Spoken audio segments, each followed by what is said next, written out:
Imagine the freedom of being able to hop from one mountain to the other and experience some of the best ski terrains all across the continent. Sounds great, right? Well, the Mega Ski Passes, Ikon, and Epic make that a reality.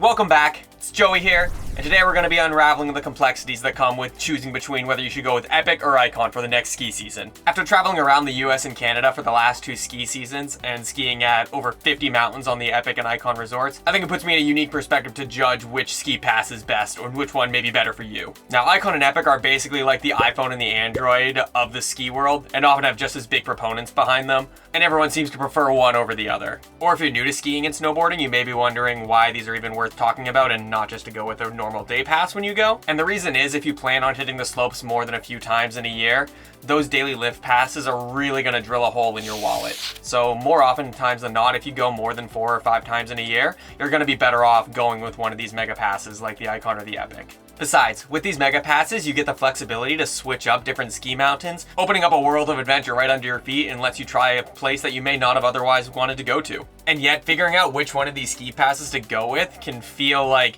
sending it down a double black chute when you barely mastered the bunny hill. Base, full, local, blackout dates, no blackout dates, the options can seem overwhelming. But don't worry, while there may not be a clear-cut best ski pass, there is a best ski pass for you, and I'm here to help you find it. To uncover your perfect pass, we need to consider 2 crucial factors: location and frequency of skiing. Are you planning on shredding the slopes of Colorado or the Canadian Rockies more your scene? Are you going to ski every weekend and midweek? Or maybe you just live on the East Coast and you want to have one big ski trip out west, or you're just trying to get in a couple days this season? Here's a pro tip. If you're only planning on skiing for a couple of days, then one of these mega passes might not be worth the full investment for you. And in that case, daily passes or one of the more short-term options may be better for you. So buckle up as we dive into the world of Epic and Ikon, untangle the web of options, and get you shredding the slopes in no time. Alright, let's dive in. What even are these Epic and Ikon or mega ski passes that I've been talking about already? In simplest terms, they're your tickets to winter fun. They're season passes that give you access to ski or snowboard at a whole bunch of different resorts all around the globe. Each one comes with its own unique offerings and different mountains on it, but both aim to give you the best slope for your buck. As far as who runs or owns these passes, the Epic Pass is run by Vail Resorts, which is a Colorado-based company that's a titan in the ski industry. On the other hand, Ikon Pass is the brainchild of Alterra Mountain Company, another heavy hitter in the world of winter sports.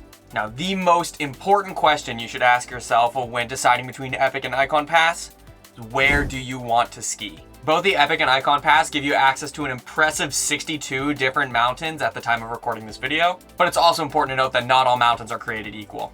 For instance, with the Epic Pass, you get unlimited season pass access to a whopping 40 different mountain resorts, meaning you can ski or board to your heart's content as much as you want at any of those. On the other hand, Ikon only gives you unlimited access to 14 different resorts. So if you're looking for unrestricted access, Epic may be a better way to go. But hold on a second, the number of mountains isn't everything. It's also about size, quality, and location of these mountains. No disrespect to the Midwest, but if you have a ski pass with unlimited skiing on it to mountains in the Midwest and you don't live there, what's kind of the point? I'm not gonna take a ski trip out to the Midwest to ski. And this is where things get interesting, because the perfect mountain for one person may not be the perfect ski mountain for somebody else. It's all about finding that perfect fit for your ski style and your preference. Now let's talk money. Because let's face it, that's a crucial part of any decision. And these ski passes aren't super cheap when it comes down to it.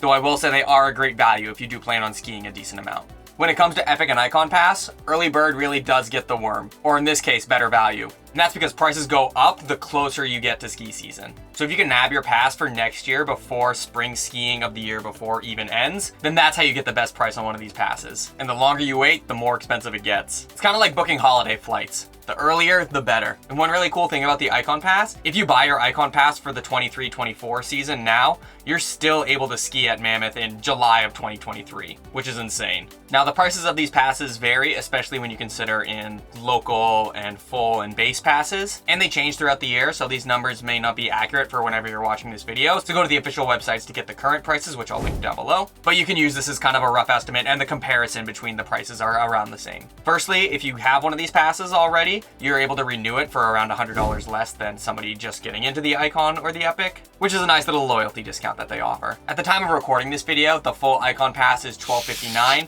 whereas the full Epic Pass is $9.29, and there's about a $200 to $300 difference between the full pass is, and that difference typically stays around the same no matter what time of year that you buy, but keep in mind the later that you buy, the more expensive that both of these passes are going to be. If you're looking to save some dough, you could go with the Ikon Base Pass at $9.29, or Base Plus at $11.49, or you could go with the Epic Local at $6.89. And if you're watching this in the future, I just want to reiterate that these prices will change. So don't yell at me if these prices aren't exactly this when you go to buy. Now you may be asking, okay, but what's the difference between the full pass and the base pass? What's even on Base Plus? Which one of these should I get?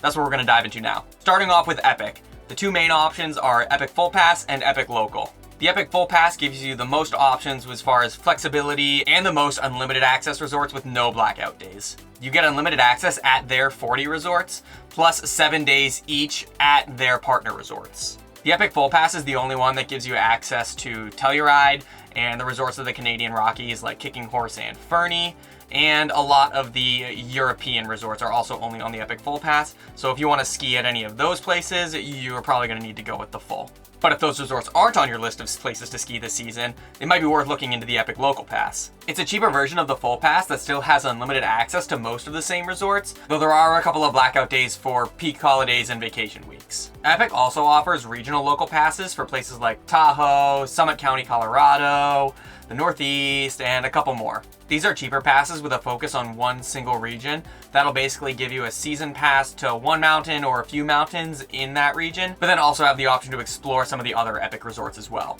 There's too many different variations of these local regional passes to cover in this video, so go to the official Epic Pass comparison page that I will link in this video. But basically one of these regional passes is going to be best if you live in an area and are looking to ski in that area for all season long. I also just want to quickly note that if you're active military, Epic has basically an unbeatable deal where it's like $160 for the full Epic Pass. So definitely take a look at that if you're active military. Now on the Ikon side of the house, we have Ikon Full, Ikon Base, and Ikon Base Plus, and each has its own perks and restrictions. The Ikon Full Pass has unlimited access to 15 different resorts, and then 7 days access at 40 more resorts, and this is the only pass without blackout days. Next level down is the Ikon Base Plus, which gives you access to all of the same resorts as the Ikon Full Pass, but just with 5 days instead of 7 days at the non-unlimited access resorts, and there's also blackout days on this pass. Then there's the Ikon Base Pass, which is still a great deal, but has blackout days and a few less resorts on it. Specifically, it's missing Jackson Hole, Aspen Snowmass, Taos, Sun Valley, Deer Valley, and Alta. So if any of those places are on your ski bucket list for the season, you're going to want to look at the Base Plus or the full Ikon Pass. Ikon also has some local options for unlimited access to a local resort and then adding the Ikon mountains on top of that. But honestly, the deals for that aren't really as good as they are for Epic, or half the time it's just worth getting the full Ikon Pass instead. The cost of daily lift tickets can really add up, especially if you're planning a ski trip out somewhere. So for those living in an area where the big mountains are scarce and you're looking to plan your dream ski getaway, the multi-day options from Ikon and Epic are worth considering. You can get like a 2, 3, or a 4-day pass for typically cheaper than you would get for daily lift tickets at whatever mountain you plan on going to. Or if you don't know which mountain you want to go to yet, you just know you want to go ski somewhere, you still have that flexibility of just being able to choose which mountain you want to go to later on if you get the Epic or the Ikon multi-day pass. I just want to quickly mention that there are 2 other main passes that people consider when deciding between Epic and Ikon, and those being the Mountain Collective Pass and the Indy Pass. And one of those may be a good fit for you, but I don't really have time to go into the details of those passes as well in this video. And if you're planning on doing a decent amount of skiing for the season, honestly, Epic or Ikon is typically better for most people. I know it's a lot to take in, but remember, the goal here is to find the best pass for you. So let's move on and see what additional benefits each pass brings to the table. Let's talk geography, because where you plan on shredding this season should be the key factor in deciding on which one of these passes that you want to go for. If you've got your heart set on a particular mountain, great, that makes your decision so much easier. You just get the pass that has that mountain on it. But if you're a more adventurous type who wants to try out a bunch of different mountains or not sure exactly where you're gonna be this ski season, that's when things get a little bit more difficult to decide. But we're gonna unpack all that right now. Let's start with Colorado, an iconic ski destination. We're talking resorts like Aspen, Vail, Steamboat Springs, Telluride, the whole shebang. Both Epic and Ikon offer a lot of mountains in this region, so there's no clear winner between Epic and Ikon, so it comes down specifically to which mountains you prefer or want to try out this season. Personally, my favorite mountain in Colorado is Telluride, but I also really like Crested Butte, or Crusty Butte as I call it, Vail, and Copper Mountain. So you'll be okay with either Epic or Ikon if you're in the Denver area or Summit County. Now, Lake Tahoe and California. Here, Epic Pass tend to have more options with Heavenly, Kirkwood, and North Star, but Ikon isn't left in the dust with Palisades and Mammoth Mountain not too far away from Tahoe. This one's a toss-up for me. Palisades is my favorite mountain in the area, and it's unlimited on Ikon, so that's what I prefer. And you can make the couple-hour drive down to Mammoth, which is also unlimited on Ikon. So I personally think that's a great combo, but I recognize that Heavenly and Kirkwood are great too. Plus, I live in a van and travel around in the winter, so going back and forth between Palisades and Mammoth isn't that big a deal to me, but you may think differently being a normal person who doesn't live in a van. For Utah, specifically the Salt Lake City area, unless you live in Park City or just have a huge affinity and love Park City so much, you should absolutely go with the Ikon Pass. All the major Cottonwood resorts and Deer Valley are on the Ikon Pass, so Park City is really the only one that you're missing. And you get 7 days at each one of those resorts on Ikon, except for Solitude, which is unlimited. And not too far from Salt Lake City, you get Jackson Hole and Big Sky, Montana, which is absolutely worth the trip out and the drive in my opinion. Pacific Northwest doesn't have as many options as I would personally like for Epic and Ikon, but I would say that Ikon definitely wins this battle because Stevens Pass is the only Epic mountain in this area, which is still a great mountain. But with Ikon, you get like Crystal and Mount Bachelor and like a few other smaller mountains, so I think it's more worth it. Heading north to the Canadian Rockies and Western Canada,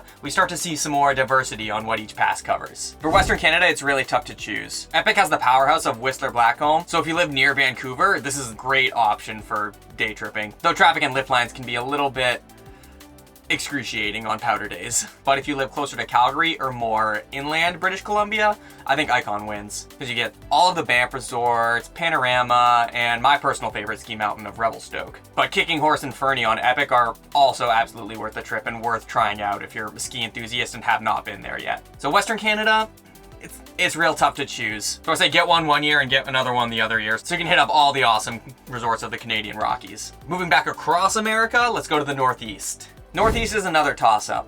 Again, there's a similar number of resorts for the Northeast on Epic and Ikon, so it's going to come down to which ones you actually want to ski at, or which ones are closer to you if you live in the area. Personally, having grown up in the Northeast, I like the Ikon resorts better, with Killington, Sunday River, and Sugarloaf, but Stowe, Wildcat, and Akimo on the Epic Pass are also good. Moving over to the Midwest now, Epic Pass has a lot more options than Ikon does when it comes to the Midwest. So if you live in the Midwest and plan on traveling around, it could be a good option, but honestly it might be cheaper, or you might be better off just getting a season pass to your local mountain if you don't plan on getting out and exploring too much. Because if you're planning a trip out to the Midwest and buying an Ikon or an Epic Pass for that, you might want to rethink your priorities. But you do you, I'm not going to judge. Each pass also has a number of international destinations on it in Europe, Australia, New Zealand, Japan, and a couple more places. So if you're feeling extra adventurous and want to venture out of the United States and Canada, you can't go wrong with either one of them really. I skied at Zermatt Matterhorn for the first time this past year and it was just incredible. Views and experience totally different than American and Canadian skiing. So remember, it's not just the number of resorts that each pass has, it's the ones that you want to ski at for that season. So do some research, check out some trail maps, read some reviews, and get a little bit of a plan of where you're thinking of going for the ski season before you pick up one of these passes. Alright, so we've talked about pricing and location, but what else do these passes have to offer? Let's talk about the cherry on top, bonuses and perks. Skiing or snowboarding is always more fun with friends, right? Well, Epic and Ikon agree, and so they both offer buddy passes or ski with a friend that you can utilize when you get one of these passes. Ikon offers a flat 25% discount for companions you bring along, and Epic has two different categories. First buddy passes they have start at a whopping 45% off for anybody that you bring along, and then once you use all of those up, they have a more ski with a friend discount, which is usually around 20%, but it changes depending upon the mountain. But wait, there's more. Both passes also offer discounts on gear, food, lodging, and more to help make your ski trip a little bit less expensive. They both have similar offerings, so there's not really a whole lot to differentiate themselves from each other. Though I will say that Ikon did just add a bunch more this season, like a magazine subscription and a few other random things. Though in my opinion, these aren't worth making your decision about. Now let's talk apps. Both Epic and Ikon have their own apps to track your ski day and make your whole ski day experience a little bit smoother. It's like your own personal ski assistant that will show you a map where you are, keep track of things like top speed, vertical, distance traveled, and a couple more metrics that you can go back on at the end of the season and see how well you did or how much you skied. But if you ask me, I'd say the Ikon app gets the gold here. It just works better, seems to be a little bit less buggy, and I like the layout a lot more. It also has friend tracking on the mountain, which is really great. So if you're skiing with a friend or a group of people, you can all get the Ikon app and you can see where each other are on the mountain if you get lost and you have cell signal, which comes in real handy when you have that friend who likes to go out and ski on their own or gets lost and doesn't know where they're at, aka me. Ultimately, the best ski pass for you is going to be the one that best fits your skiing or snowboarding preferences, has the mountain or locations that you want to ski at, and of course, price. If you want a side-by-side comparison of the passes, mountains on each one, current prices, and a map of all of the locations on each of the passes, you can head to this website right here and it'll be a great resource in helping you decide which pass is best for you. Thanks for joining me on this journey through the world of Epic and Ikon and ski passes. If you found this video helpful, make sure you hit that thumbs up and don't forget to subscribe for more guides or tips like this, or if you want to see me living in ski adventure in the van throughout the country. Until next time, stay adventurous, stay safe, and shred on.